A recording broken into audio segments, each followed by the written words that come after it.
അപ്പൊ എന്തുകൊണ്ട് മതാതീതം? മതാതീതം എന്ന് വെച്ചാൽ മതത്തിനെതിരല്ല. ചില ആളുകൾ അങ്ങനെ വിചാരിക്കുന്നത്. മതം ഉണ്ടെങ്കിലേ മതാതീതമായിട്ട് എനിക്ക് ചിന്തിക്കണം. നമുക്കൊരു മതില് ചാടി കിടക്കണമെങ്കിൽ ആദ്യം മതില് വേണം, എങ്കിലും അതിനപ്പുറത്തേക്ക് ചാടാൻ പറ്റും. അപ്പൊ മതം ഉണ്ടാകും. എല്ലാവരുടെ അടുത്തും മതമുണ്ട്. നമ്മൾ കാണുന്ന മതം ഹിന്ദു, ഇസ്ലാം, ക്രിസ്തു മതം, അല്ലെങ്കിൽ ബൗദ്ധ മതം, അതല്ലെങ്കിൽ കൺഫ്യൂഷൻ, അങ്ങനെ പല മതങ്ങൾ, സിഖ് മതം, ജൈന മതം, ഇങ്ങനെയൊക്കെയാണ് നമ്മൾ കേട്ടിട്ടുള്ളത്. പക്ഷെ ഒരാളൊരു മതമാണ്. വീട്ടിൽ ഭാര്യ ഒരു മതമാണ്, ഭർത്താവ് ഒരു മതമാണ്, മക്കള് വേറെ മതങ്ങളാണ്. അവർക്കൊക്കെ അവരുടെ ചിന്താഗതികളുണ്ട്. ആ ചിന്താഗതികൾ മാറ്റി വെച്ചിട്ടാണ് കുടുംബത്തിന് വേണ്ടി നമ്മൾ അഡ്ജസ്റ്റ് ചെയ്യുന്നത്. അത് വ്യക്തിയതീതമായ അഡ്ജസ്റ്റ്മെന്റ് ആണ്. വീട്ടിലും ഭാര്യയും ഭർത്താവും വഴക്കടിക്കുന്നുണ്ടാവില്ലേ? വഴക്കടിക്കാത്ത ആരെങ്കിലും ഉണ്ടോ? ഞങ്ങളൊക്കെ നിരന്തരം വഴക്കടിക്കാറുണ്ട്. അപ്പോൾ വഴക്കടിക്കണം. കാരണം നമ്മൾ രണ്ടാളുകളാണ്. ഭാര്യ ഒരാളും ഭർത്താവ് വേറൊരാളുമാണ്. ഇതൊക്കെ രണ്ടാൾക്കും രണ്ട് മനസ്സുണ്ട്. നമ്മുടെ ബോബനും മോളി എന്ന കഥകൾ വായിച്ചിട്ടുണ്ട്. പ്രദേശം പോലെ വായിച്ചിട്ടാണ് ടോംസിന്റെ. അതിൽ പ്രസിദ്ധമായൊരു കഥയുണ്ട്. ബോബനും മോളിയും കുഞ്ഞുങ്ങളാണ്. അവരുടെ അമ്മായിയുടെ വീട്ടിൽ വിരുന്ന് ചെന്നു. അപ്പോൾ ബോബനും മോളിയും പറഞ്ഞു, ആങ്ങളെയും പെങ്ങളുമാണ് ഞങ്ങൾ, എല്ലാവർക്കും ഒരേ മനസ്സാ, എന്ത് കാര്യത്തിന് ഞങ്ങൾക്ക് ഒരേ മനസ്സാ. അപ്പോൾ അമ്മായി ഒരു നല്ല പഴുത്ത മാമ്പഴം എടുത്ത് ബോബന് കൊടുത്തു. തൊട്ടടുത്ത ദിവസം മോളി വൃദ്ധയായി. അതെനിക്ക് വേണമെന്ന് മോളി ആവശ്യപ്പെട്ടു. രണ്ടുപേരും തമ്മിൽ ഭയങ്കര ശണ്ട. എന്തിനു വേണ്ടിയിട്ട്? അവർ മാമ്പഴത്തിന് വേണ്ടി. അപ്പോൾ അമ്മായി ചോദിച്ചു, കുറച്ച് മുമ്പിൽ നിങ്ങൾ പറഞ്ഞാൽ ഞങ്ങൾ ഭയങ്കര പൊരുത്തമാണ്, എല്ലാ കാര്യത്തിലും ഒരേ അഭിപ്രായമാണ്. അപ്പോൾ ബോബൻ പറഞ്ഞു, അഭിപ്രായം ഒന്നും തന്നെയാണ്, ഈ മാമ്പഴം മുഴുവൻ എനിക്ക് വേണമെന്ന് എൻ്റെ അഭിപ്രായം. അത് തന്നെയാണ് മോളിയുടെ അഭിപ്രായം. അത് മുഴുവൻ അവൾക്ക് വേണമെന്നാണ് അവളുടെ അഭിപ്രായം. അപ്പോൾ അഭിപ്രായത്തിൽ വ്യത്യാസമുണ്ടോ? ഇല്ല, രണ്ടുപേർക്കും ഒരേ അഭിപ്രായമാണ്. അപ്പോൾ ആ രണ്ടുപേർക്കും സ്വന്തമാക്കാൻ വേണ്ടിയിട്ടാണ് ഈ തല്ലുണ്ടായിട്ടുള്ളത്. എല്ലാ മനുഷ്യന്റെ ഉള്ളിലും സ്വാർത്ഥതയുണ്ട്. അവനവനെ മാത്രം കാക്ഷിക്കുന്നു, അവനവനെ മാത്രം ലോകത്തിനു മുമ്പിൽ പ്രതിഷ്ഠിക്കുന്നു, അവനവന്റെ മാത്രം അതിജീവനം ആഗ്രഹിക്കുന്നു ഒരു മനുഷ്യനുണ്ട്. അതങ്ങനെ അല്ല എന്ന് നമ്മൾ ഭാവിക്കുകയാണ് ചെയ്യുന്നത്. അപ്പോൾ എനിക്ക് മുഖ്യം എൻ്റെ ഭർത്താവാണ്, എൻ്റെ ഭാര്യയാണ്, അതല്ലെങ്കിൽ എൻ്റെ മക്കളാണെന്നൊക്കെ നമ്മൾ പറയും. പക്ഷേ എല്ലിന് തൊടുമ്പോഴാണ് കാര്യം അറിയുക, ഇല്ലേ? തള്ളക്കിട്ട് ഒരു തല്ല് കൊടുത്താൽ പിള്ള എടുത്ത് തടുക്കേ ഉള്ളൂ എന്നാണ് അമ്പ്യാർ പറയുക. തല്ല് വന്നാൽ ഇത് പിള്ളയാണ് നോക്കില്ല, കുഞ്ഞാണ് കയ്യിലുണ്ടെന്ന് നോക്കില്ല, പെട്ടെന്ന് എടുത്ത് തടുത്തു പോകും സ്വന്തം ശരീരം. ഈ സ്വാർത്ഥതയ്ക്കപ്പുറത്തുള്ള ചിന്തയാണ് മതാതീതം എന്ന് ഉദ്ദേശിക്കുന്നത്. അതായത് എന്നേക്കാൾ കുഞ്ഞ് കിണറ്റിൽ വീണാൽ ഓടി കിണറ്റിലേക്ക് ചാടുന്ന അമ്മയുണ്ടല്ലോ, തന്നെ അവഗണിച്ചിട്ട് കുഞ്ഞിന് വേണ്ടി ചാടുകയാണ്. അത് വ്യക്തിയതീതമാണ്. അതായത് വ്യക്തിക്ക് അതീതമായ ചിന്തയാണ്. എൻ്റെ കുഞ്ഞിനെ സഹായിക്കേണ്ട ആവശ്യമില്ല. സ്വാർത്ഥതയ്ക്ക് അതീതമാണ്. ഇല്ല, വീട്ടിൽ വലിയൊരു മീൻ പൊരിച്ചത് വാങ്ങി, അപ്പോൾ അത് മുഴുവൻ തിന്നണം എന്ന് എനിക്കുണ്ട്, അമ്മയ്ക്കുണ്ട്. പക്ഷെ തിന്നില്ല. വലിയ കഷ്ണമൊക്കെ ആർക്ക് കൊടുക്കും? മക്കൾക്ക് കൊടുക്കും. അത് നമ്മൾ വേണ്ടാന്ന് വയ്ക്കലാണ്. വേണ്ടാഞ്ഞിട്ടല്ല, വേണം എനിക്ക്, പക്ഷെ അത് വേണ്ടാന്ന് വയ്ക്കുകയാണ് മക്കൾക്ക് വേണ്ടി. അത് വ്യക്തിയതീതമായ ചിന്തയാണ്. അതേപോലെ ഭർത്താവിന് വേണ്ടി നമ്മൾ കുറേ അഡ്ജസ്റ്റ് ചെയ്യുന്നുണ്ട് കുടുംബത്തിൽ. ഈ അഡ്ജസ്റ്റ്മെന്റ് ഒന്നും പാടില്ല എന്നാണ് പുതിയ ഫെമിനിസ്റ്റ് ഗ്രൂപ്പൊക്കെ പറയുന്നത്.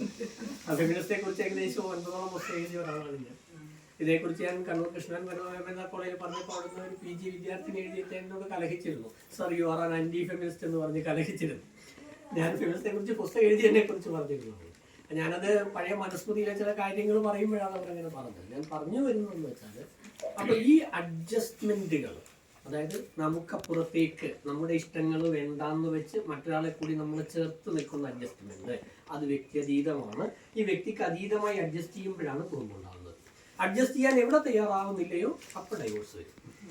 നിങ്ങൾ തയ്യാറല്ല എന്ന് പറഞ്ഞാൽ ആ ഡൈവോഴ്സ് ഒഴിവാക്കി കുടുംബം കൊണ്ടുപോകാൻ നമ്മൾ അഡ്ജസ്റ്റ് ചെയ്യണം. തൊട്ടടുത്ത വീട്, അടുത്ത വീട്ടിലെ ആൾക്കൊരു അസുഖം വന്നാൽ സഹായിക്കാനുള്ള സന്നദ്ധ നമുക്ക് വേണമല്ലോ, അല്ലെ? മനുഷ്യ രീതിയിൽ വേണ്ടേ? അത് കുടുംബാതീതമായിട്ടുള്ള സന്നദ്ധതയാണ്. സഹായിക്കണം നിർബന്ധമൊന്നുമില്ല. ഇപ്പൊ കുടുംബത്തിനകത്ത് എൻ്റെ ഭാര്യയെ സ്നേഹിക്കുന്നു, മക്കളെ സ്നേഹിക്കുന്നു, ഭർത്താവിനെ സ്നേഹിക്കുന്നു, ഒപ്പം അടുത്ത വീട്ടിലെ ആൾക്ക് ലേശം കൊടുക്കുന്നു സ്നേഹം, ഇല്ലേ? അത് കുടുംബാതീതമാണ്. നിങ്ങൾ നിങ്ങളുടെ മതത്തിൽ നിൽക്കുന്നു, നിങ്ങളുടെ മതത്തെ സ്നേഹിക്കുന്നു, നിരന്തരം അമ്പലത്തിൽ പോകുന്നു, പള്ളിയിൽ പോകുന്നു, പ്രാർത്ഥിക്കുന്നു, പെരുന്നാൾ കൂടുന്നു, ഒക്കെ ചെയ്യുന്നു. തൊട്ടടുത്ത മതക്കാരനൊരു പ്രയാസം വന്നാൽ നിങ്ങൾ അയാളെ താങ്ങാൻ നിൽക്കില്ലേ? സഹായിക്കില്ലേ? ഇല്ലേ? അത് മതാതീതമാണ്. ഇതാണ് ഞങ്ങൾ പറയുന്നത്. സ്വന്തം മതത്തെ എതിർക്കേണ്ടതില്ല. പലരുടെയും ശങ്കീത പല മതവാദികളും ഇവിടുത്തെ ഞങ്ങൾ ശത്രുക്കളായി കാണുന്നതിന് കാരണം ഇവർ മതങ്ങൾക്കെതിരാണെന്ന് പറയുന്നുണ്ട്. പക്ഷെ ഇത് അറിയുന്ന ആളുകൾ ഇപ്പോൾ ക്രിസ്ത്യാനികളുടെ വലിയ നേതാവ് ഫാദർ തൈക്കോട്ടൊക്കെ ഇവിടെ വരുന്ന ആളാണ്. സംസ്ഥാന മദ്യവിധ സമിതിയിലൊക്കെ നേതൃത്വത്തിലുള്ള ആളാണ് ഫാദർ തൈക്കോട്ടോ. അതേപോലെ ഫാദർ അഗസ്റ്റിൻ പുന്നശ്ശേരി അദ്ദേഹത്തിൻ്റെ 2 പുസ്തകങ്ങൾ അവതാരിക എഴുതിയാണ്. അദ്ദേഹം ഇറ്റലിയിൽ ഇടവകയിൽ വികാരിയായിരുന്നു. ഇപ്പം കാഞ്ഞങ്ങാടേക്ക് അദ്ദേഹം ട്രാൻസ്ഫർ ആയിട്ട് വന്നിട്ടുണ്ട്. 20 വർഷം ഇറ്റലിയിൽ ഇടവക ഹയർ സെക്കൻഡറി സ്കൂൾ പ്രിൻസിപ്പളായി കോഴിക്കോട് റിട്ടയർ ആയിട്ടാണ് ഇറ്റലിയിൽ പോയിട്ട് അവിടെ സേവനം അനുഷ്ഠിക്കുന്നത്. അപ്പോൾ മതത്തിന് അതീതമായിട്ട് നമുക്ക് ആളുകളെ സ്നേഹിക്കാനാവും. അപ്പം മതം വേണ്ടാന്ന് നോക്കിയേ വേണ്ട, മതം വേണ്ടാന്ന് വെക്കേ വേണ്ട. നിങ്ങളുടെ മതത്തിലുള്ള എല്ലാ അനുഷ്ഠാനങ്ങളും നിങ്ങൾക്ക് ചെയ്യാം. പക്ഷെ ഞങ്ങൾ നിങ്ങളോട് ശണ്ട കൂടുന്നത് അത് മറ്റു മനുഷ്യർക്ക് ദ്രോഹകരമാകുമ്പോൾ മാത്രമാണ്.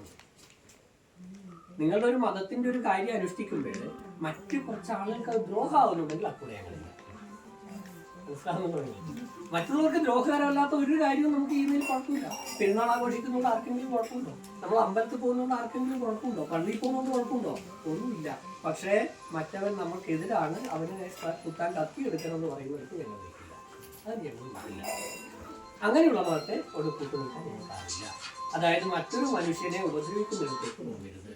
ഏതെങ്കിലും ഒരു മതത്തിന്റെ നേതാവ് വലിയ മതയോഗം നടക്കുമ്പോൾ നിങ്ങൾ അന്യമതസ്ഥൻ പറയുന്നത് കേൾക്കരുത്, അവനെ ശത്രുവായിട്ട് കാണണം, അവന്റെ ഉത്സവത്തിന് പോകരുത്, അവന്റെ പെരുന്നാളിന് പോകരുത്, അവന്റെ പള്ളിയിൽ പോകരുതെന്ന് പറഞ്ഞാൽ ആ നിമിഷം ആ വേദിയിൽ നിന്ന് എഴുന്നേറ്റ് പോകണമെന്നാണ് ഒരു മതാതീയ ദേവാലയം പറയുന്നത്. കാരണം മനുഷ്യരെല്ലാവരും ഉണ്ടാകും. നമുക്ക് എവിടെയും പോകാൻ സ്വാതന്ത്ര്യം വേണം. അതൊക്കെ നമ്മുടേതാണ്. ക്രിസ്മസ് ആയാലും ഇല്ലേ, നോയമ്പ് നോക്കി ഇപ്പോൾ ഇടയിൽ നമ്മുടെ വളരെ വിശുദ്ധമായ ഒരു മാസത്തെ നോയമ്പ് കഴിഞ്ഞു. അപ്പോൾ അത് നമ്മുടേതാണ്. അതിനുള്ള സുഖങ്ങളുണ്ട് ഇല്ലേ. നോയമ്പ് കാലത്ത് ഞങ്ങൾക്കൊക്കെ മിക്കവാറും വൈകുന്നേരം ബിരിയാണി കിട്ടും, കടി കിട്ടും, അവരുണ്ടാക്കുന്നത് ഞങ്ങൾക്ക് കൊണ്ടുതരികയാണ്. അപ്പോൾ വിഷുവിന് ഓണത്തിന് ഞങ്ങൾ നമ്മൾ ഒരിക്കലും കൊടുക്കും ഇല്ലേ. ഇങ്ങനെ കൂടിച്ചേർന്നുള്ള എല്ലാ മനുഷ്യരുടെയും ആഗ്രഹിക്കുന്നത് ആരെയും വെറുക്കാതിരിക്കുക, സ്നേഹം കൊണ്ട് നമ്മൾ ലോകത്തെ അളക്കുക, നിക്ഷേപിക്കുന്നത് സ്നേഹം മാത്രമാകുക. നിങ്ങളുടെ ഭണ്ഡാരത്തിൽ ഒരിക്കലും വെറുപ്പ് നിക്ഷേപിക്കരുത്. നിങ്ങൾ ബാങ്കിൽ പണം നിക്ഷേപിച്ചാൽ അതിന് പലിശ കിട്ടും. നിങ്ങൾ നിങ്ങളുടെ വീട്ടിൽ വെറുപ്പ് നിക്ഷേപിക്കുകയാണെങ്കിൽ നിങ്ങൾക്ക് വെറുപ്പ് തന്നെ തിരിച്ചു കിട്ടും. നിങ്ങൾ ഭാര്യയോട് നിരന്തരം കലഹിക്കുകയാണെങ്കിൽ, ഭർത്താവിനോട് നിരന്തരം കലഹിക്കുകയാണെങ്കിൽ, ഭാര്യയെ ഭർത്താവിനെ മക്കളെ നിരന്തരം ചീത്ത പറയുകയാണെങ്കിൽ നിങ്ങളുടെ മക്കളുടെ വളർന്നു വരുന്ന മക്കളുടെ മനസ്സിൽ ഇൻവെസ്റ്റ് ചെയ്യപ്പെട്ടുകൊണ്ടിരിക്കുന്നു, നിക്ഷേപിക്കപ്പെട്ടുകൊണ്ടിരിക്കുന്നു. അവർ വലുതാകുമ്പോൾ പലിശ സഹിതം നിങ്ങൾക്ക് തിരിച്ചു തരും, അല്ലെങ്കിൽ അവരുടെ മക്കൾക്ക് തിരിച്ചു തരും. നിങ്ങൾ നിക്ഷേപിക്കേണ്ടത് സ്നേഹമാണ് എന്ന് നമുക്ക് പറയുന്നു. അപ്പോൾ എല്ലാവരോടും സ്നേഹത്തോടെ പെരുമാറുക. എവിടെയെങ്കിലും നമുക്ക് ഇഷ്ടമില്ലാത്ത ആളുകൾ ചില പെരുമാറ്റങ്ങളുണ്ട്, അവിടുന്ന് വഴിമാറി നടന്നേക്കുക, നമ്മൾ അങ്ങോട്ട് പോകുന്നില്ല. അപ്പോൾ ചിലരെയൊക്കെ ചില മനുഷ്യരെടുത്ത് ചിലപ്പോൾ കായികമായതൊരു പ്രശ്നമുണ്ട്. ഇപ്പം മദ്യപിച്ച് തോന്നിവാസം പ്രവർത്തിക്കുന്ന ഒരാൾ ഉപദേശിച്ച് പൊട്ടിൻ്റെ ചെവിയിൽ വേദം പോകരുതെന്നൊക്കെ പറയാറുണ്ടല്ലോ. അങ്ങേൻ്റെ അടുത്തേക്ക് പോകരുത് എന്നാണ് അവരും പറയുന്നത്. പിന്നെ വേദോദാനം പോണ്ട, കാരണം അയാളുടെ മനസ്സിലാകാൻ പോകുന്നു നമ്മൾ പറയുന്നത്. ഒരിക്കലും അയാളുടെ ശണ്ടയ്ക്ക് പോകണ്ട. ഇനി അയാളൊന്ന് തല്ലിയാലും അത് കൊണ്ടിട്ട് പിന്നെ അയാൾ തല്ലി വലിയ കുഴപ്പമാക്കാൻ നിൽക്കുന്നത് അത് കൊണ്ടിട്ട് പോയിക്കോളാം. പണ്ട് മഹാത്മജി പറഞ്ഞ പോലെ, ചിലപ്പോൾ യേശുവൊക്കെ പറഞ്ഞ പോലെ ഒരു കവള തടി കൊണ്ടാൽ മറ്റേ കണ്ണിൽ കാണിച്ച് കൊടുക്കേണ്ടി വരും. അതൊരു നന്മയ്ക്കാണ്. പക്ഷെ സാധാരണ മനുഷ്യർക്ക് അത് ലേശം പ്രയാസമാണ് ഇല്ലേ. അതുകൊണ്ടാണ് സാധാരണ മനുഷ്യരെ നമ്മൾ മഹാത്മാ എന്ന് വിളിക്കാതിരിക്കുന്നത്. അതുകൊണ്ടാണ് മോഹൻദാസ് കരംചാന്ദിയെ ഗാന്ധി എന്ന മഹാത്മാഗാന്ധി എന്ന് വിളിക്കുന്നത്. അദ്ദേഹത്തിന് ബ്രിട്ടീഷുകാരൻ്റെ ഷൂസിട്ട കാല് കൊണ്ട് തൊഴിച്ചു, 2 പല്ല് ഇറങ്ങിപ്പോയി. അപ്പോഴും ഗാന്ധി എന്താ ചെയ്തത്? ബ്രിട്ടീഷുകാരൻ്റെ ഷൂസിൻ്റെ അടുത്ത് തൻ്റെ 2ാം കൊണ്ടെടുത്ത് ചോര തുടച്ചു. തൻ്റെ വായിൻ്റെ ചോരയാണല്ലോ. തൊഴിച്ചപ്പോഴും അങ്ങയുടെ കാലിന് നൊന്തോ ആവോ എന്ന് ബ്രിട്ടീഷുകാരനോട് ചോദിച്ചു. ആ തൊഴി കൊണ്ട് ബ്രിട്ടീഷുകാരൻ ചരിത്രത്തിലില്ല ഇല്ലേ. പക്ഷെ ചരിത്രത്തിൽ ആരുണ്ട്? ഗാന്ധിയുണ്ട്. ആ സംഭവമുണ്ട്. ഗാന്ധിയുടെ മഹാത്മ്യത്തിന് തെളിവായിട്ട് ആ സംഭവം. ഒരുപക്ഷെ 2ാം നിലയിലേക്ക് ഓടിപ്പടി ഇറങ്ങി ഗാന്ധിയുടെ ഭാര്യ ഗാന്ധിയുടെ അടുത്തേക്ക് വരുമ്പോൾ ഗാന്ധിയെ വലിയൊരു നഗരത്തിൽ പാർട്ടിയ പഴയകാല നഗരം ഇന്നത്തെ പോലെ അത്ര വലുതല്ല. അപ്പോൾ 2 നിലയുള്ള കെട്ടിടമാണ്, ഈ മരത്തിൻ്റെ ഗോവണിപ്പടികളാണ്, അതിൽ മേലെ 2 മുറിയേ ഉള്ളൂ. ഗാന്ധി ഇന്ത്യൻ നാഷണൽ കോൺഗ്രസിൻ്റെ ഒരു ആവശ്യത്തിന് വേണ്ടി താമസിക്കുന്നു, ഭാര്യയുണ്ട് അടുത്ത്. അപ്പോൾ അവിടേക്ക് ധാരാളം ആളുകൾ, കോൺഗ്രസിൻ്റെ നേതാക്കൾ വരും. അന്ന് ഈ അറ്റാച്ച്ഡ് ടോയ്ലറ്റൊന്നും ഇല്ലല്ലോ. മൂത്രം ഒഴിക്കണമെങ്കിൽ ഈ കലത്തിലുണ്ടോ, ചെറിയ മൺകലത്തിലാണ് മൂത്രമൊഴിക്കാൻ പറ്റിയ രാത്രിയിൽ അത് അവിടെ വെച്ചിട്ട് അവർ മൂത്രമൊഴിച്ചിട്ട് പോകും. ഒരു ദിവസം ഗാന്ധി ഒരു പരിപാടിയും കഴിഞ്ഞിട്ട് വരുമ്പോൾ ഈ ഓടിപ്പടിക്കാർ മുകളിലേക്ക് പോവുകയാണ്. മേലിൽ നിന്ന് താഴേക്ക് ഗാന്ധിയുടെ ഭാര്യ വരുന്നുണ്ട്. അവരുടെ കണ്ണിങ്ങനെ നിറഞ്ഞിരുന്നു. അവരെന്തൊക്കെയോ നിന്നെടുത്തുകൊണ്ടാണ് വരുന്നത്. ഗാന്ധിയും ഭാര്യയും മുഖാമുഖം എത്തി. അപ്പോൾ ഭാര്യ പറഞ്ഞു, ഞാൻ അങ്ങയുടെ ഭാര്യയാണ്. അങ്ങയുടെ ഉച്ഛിഷ്ടം നോക്കുന്നതിൽ എനിക്ക് പ്രയാസമില്ല, വൃത്തിയാക്കുന്നതിലും പ്രയാസമില്ല വിസർജ്യം. പക്ഷെ ഇവിടെ വരുന്ന എല്ലാവരുടെയും വിസർജ്യം ഞാൻ വൃത്തിയാക്കണം എന്ന് കരഞ്ഞുകൊണ്ട് അവർ ഗാന്ധിജി ചോദിച്ചു. അപ്പോൾ ഗാന്ധിജി എന്താ ചെയ്യുന്നത്, ഒരു നിമിഷം ആലോചിച്ചു. ഗാന്ധിജി ഭാര്യയുടെ കയ്യിൽ നിന്ന് ആ കുടം കയ്യിൽ വാങ്ങി, എൻ്റെ വലിയ തെറ്റാണിത്, ഞാനാണ് ഇവരുടെ നേതാവ്, അല്ല, ഇത് വൃത്തിയാക്കേണ്ട ഉത്തരവാദിത്വം എനിക്കാണ്, നിനക്കല്ല. നീ ഇത്രയും നാളും വൃത്തിയാക്കിയതിന് ഗാന്ധിജി ഭാര്യയുടെ ക്ഷണിക്കുന്നു. ഗാന്ധി വലിയ ആൻറ്റി ഫെമിനിസ്റ്റ് ആണെന്നൊക്കെയുള്ള ചർച്ച നടക്കുന്നത് നമ്മുടെ അനിതയൊക്കെ ചിലപ്പോൾ അങ്ങനെ പറഞ്ഞിട്ടുണ്ട്.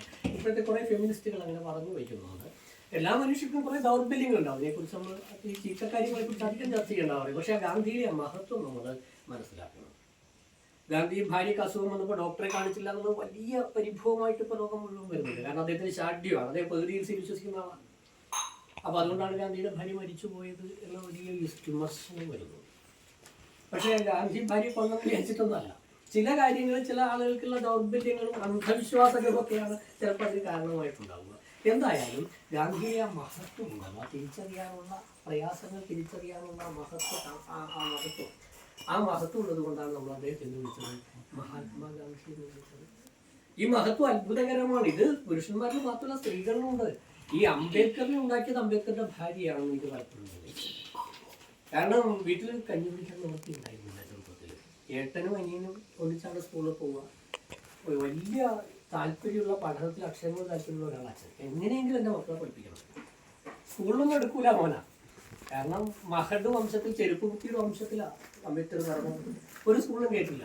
അവസാനം കുറച്ച് വായനയൊക്കെയുള്ള കുറച്ച് പ്രത്യുൽപ്പന്ന വകുപ്പൊക്കെയുള്ള ഒരു മാഷെ കണ്ട് അദ്ദേഹത്തിൻ്റെ സ്കൂളിൽ പഠിക്കാൻ അനുവാദം വാങ്ങി.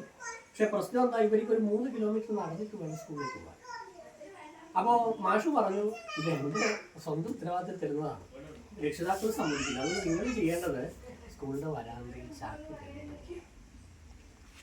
സ്കൂൾ വിടുന്ന സമയത്ത് ബെല്ലടിക്കുന്ന സമയത്ത് ചാക്കും എടുത്ത് മക്കൾ സ്കൂൾ പറമ്പിന് പുറത്തേക്ക് പോകും. ഇല്ലെങ്കിൽ നമ്മുടെ കുട്ടികൾക്ക് ഇറങ്ങി വരുമ്പോഴേ നിഴല് കൊണ്ട് അശുദ്ധായിക്കും.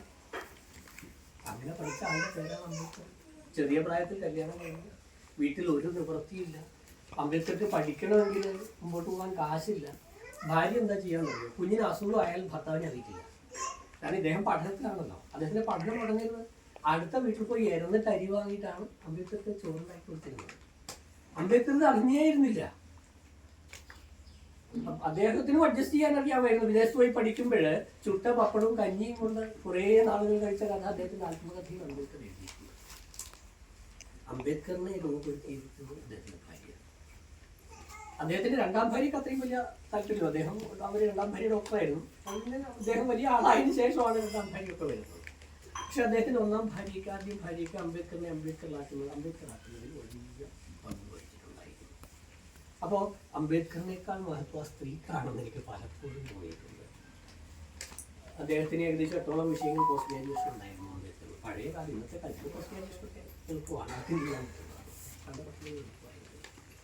ഞാൻ പറയുന്നത് നവപുരം മതാതീത ദേവാലയത്തിൽ അറിവിനെക്കുറിച്ചാണ് സംസാരിക്കാനുള്ളത്, ജ്ഞാനത്തെക്കുറിച്ചാണ് സംസാരിക്കാനുള്ളത്.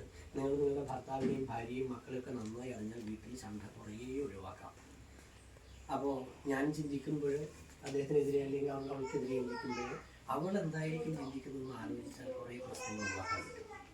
നിങ്ങൾ എൻ്റെ ഭാഗത്തു നിന്ന് ചിന്തിക്കണം എന്ന് പറയില്ലേ നമ്മൾ പലപ്പോഴും. അങ്ങനെ ഒരു പ്രതിപക്ഷ ചിന്തയ്ക്ക് തയ്യാറാവുക, അതൊരു അറിവാണ്, മറ്റൊരാളെ അറിയാനുള്ള ഒരു ശ്രമമാണ്. ആ ശ്രമം സ്വായത്തമാക്കണം എന്നൊരു അഭ്യർത്ഥന നമുക്കുണ്ട്. ഓരോ ചുറ്റുവട്ടത്തെ അറിയുക. നമ്മൾ നട്ടു വളർത്തുന്ന പൂച്ചെടികളുണ്ടല്ലോ, ഇല്ലേ, നല്ല വെയിലുണ്ടാകുമ്പോൾ അതിൻ്റെ മുഖം പാടില്ലേ, ഇല്ലേ? അതെന്താ നമ്മളോട് പറയുന്നത്? വെള്ളം വേണം, എനിക്ക് ദാഹിക്കുന്നു എന്ന് ചെടി പറയുന്നില്ലേ, ഇല്ലേ? നിങ്ങൾ വളർത്തുന്ന പൂച്ച ഇല്ലേ, കാലിന് വന്ന് തൊട്ടൊരുമി ഭക്ഷണം വേണമെന്ന് ചോദിക്കുന്നത് തിരിച്ചറിയാനാവുന്നില്ലേ? അതൊരു അറിവാണ്. ചുറ്റുവട്ടത്തുള്ള ലോകത്തൊക്കെ ഇങ്ങനെ അറിയുക, പഠിക്കുക, അതിനെക്കുറിച്ചാണ് നവപുരം പറയുന്നത്. ആരെയും ദ്രോഹിക്കാതിരിക്കുക. ദ്രോഹിക്കേണ്ടി വരുന്നൊരവസരം ഉണ്ടെങ്കിൽ ആ വശത്തേക്ക് പോകാതിരിക്കുക. അത്രയുമെങ്കിലും നമ്മൾ ശീലിച്ചാൽ ഈ ലോകം വളരെ സന്തുഷ്ടമാകും. ഞാനീ പറയുന്നതിനോട് നമ്മുടെ രാഷ്ട്രീയക്കാർക്കൊന്നും തീരെ ഇഷ്ടമുണ്ടാവില്ല. ഞാൻ പറയുന്നത് CPM-ന്റെ യോഗങ്ങളിലേക്ക് കോൺഗ്രസ്സുകാരെ ക്ഷണിക്കണമെന്നാണ്, കോൺഗ്രസിൻ്റെ യോഗങ്ങളിലേക്ക് CPM-കാരെ ക്ഷണിക്കണമെന്നുള്ളതാണ്. BJP-ക്കാരും മുസ്ലിം ലീഗുകാരും CPM-കാരും കോൺഗ്രസ്സുകാരും ഒന്നിച്ചിരുന്ന് ഒരേ കാര്യത്തെക്കുറിച്ച് സംസാരിക്കണമെന്നാണ് രാഷ്ട്രീയക്കാർ തയ്യാറാവുന്നത്. സന്നദ്ധരാകുമോ? ഇല്ല, ഇവർ പരസ്പരം വിഷം ഇങ്ങനെ വിസർജിച്ചുകൊണ്ടേയിരിക്കുകയാണ് അടിസ്ഥാനപരമായി മറ്റുള്ളവർക്കെതിരെ. മറ്റുള്ളവൻ പറയുന്നത് കേൾക്കാൻ സന്നദ്ധനാവുന്നില്ല. പക്ഷെ പരസ്പരം കേൾക്കണം. ഒരാൾ ശത്രുതമായി കാണരുത്, അയാളെ മിത്രമായി കാണുക, അയാളെ സഹായിക്കാൻ സന്നദ്ധനാവുക. നമുക്ക് കഴിയാതിരുന്ന നിവൃത്തിയൊന്നുമില്ലല്ലോ നമുക്ക്. അപ്പോൾ ഇത്രയും ശീലിച്ചാൽ നമ്മുടെ ലോക ജീവിതം കുറേയേറെ സൗഹൃദപരമാകും.